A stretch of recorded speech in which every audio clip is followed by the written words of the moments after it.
بسم اللہ الرحمن الرحیم۔ السلام علیکم ورحمۃ اللہ وبرکاتہ۔ کیسے ہیں آپ سب دوست؟ آئی ہوپ کہ آپ فٹ فاٹ ہوں گے، ہنستے مسکراتے ہوں گے۔ ہم رب العالمین سے دعا گو ہیں کہ آپ کا آنگن ہمیشہ خوشیوں سے مہکتا رہے۔ دوستو، آج ہم ایک سلسلہ شروع کرنے جا رہے ہیں جس کا نام ہے 40 مختصر احادیث۔ ایسی احادیث جو صرف 2 یا 3 الفاظ پر مشتمل ہیں، ہم ان کا سلسلہ شروع کرنے جا رہے ہیں۔ روزانہ کی بنیاد پر ایک حدیث انشاءاللہ ہم اس میں سے اپلوڈ کیا کریں گے۔ اس کا فائدہ یہ ہوگا کہ جو ہمارے دوست، جو بھائی، جو بہنیں احادیث کو یاد کرنا چاہتی ہیں اور احادیث کے بڑے بڑے متن اور بہت زیادہ الفاظ دیکھ کر ان کا حوصلہ پست ہو جاتا ہے، وہ یاد نہیں کر پاتے، تو ان کے لیے مختصراً صرف 2 یا 3 الفاظ پر مشتمل احادیث میں انشاءاللہ پوسٹ کیا کروں گا۔ اس کا دوسرا فائدہ یہ ہے کہ آپ صلی اللہ علیہ وآلہ وسلم کی وہ دعا آپ اس کے مستحق ہو جائیں گے۔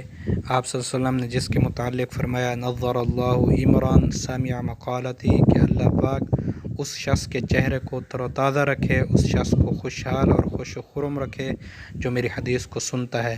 تو اگر آپ اس حدیث کو توجہ سے سنیں گے تو یہ آپ صلی اللہ علیہ وآلہ وسلم کی دعا کے آپ بھی مستحق ہو سکتے ہیں۔ تو چلیے وہ حدیث شروع کرتے ہیں۔ میں آپ دوستوں سے گزارش کروں گا کہ ہمارے چینل کو سبسکرائب کریں، ویڈیو پسند آئے تو لائک کریں اور دوستوں کے ساتھ ضرور شیئر کریں۔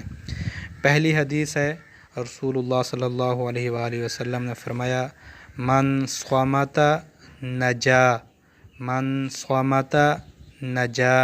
صرف 3 الفاظ پر مشتمل یہ چھوٹی سی حدیث ہے جس کا مطلب یہ ہے کہ جس نے خاموشی اختیار کی اس نے نجات پائی۔ فضول گوئی، بے مقصد اور بے معنی گفتگو کرنے سے منع کیا گیا ہے اس حدیث میں، کیونکہ ایک دوسری حدیث میں بھی ہے، رسول اللہ صلی اللہ علیہ وآلہ وسلم نے فرمایا، اذا قلت فلیقل خیرا او لیصمت، کہ جب گفتگو کرو تو اچھی گفتگو کرو وگرنہ خاموش رہو۔ ایسی باتیں جن کا کوئی مقصد نہ ہو، جن کا کوئی معنی نہ ہو، جو بے فائدہ باتیں ہوں، ایسی گفتگو سے اسلام میں منع کیا گیا ہے، جسے قیل و قال کہا جاتا ہے، یعنی کہ قیل و قال سے آپ صلی اللہ علیہ وسلم نے منع فرما دیا ہے۔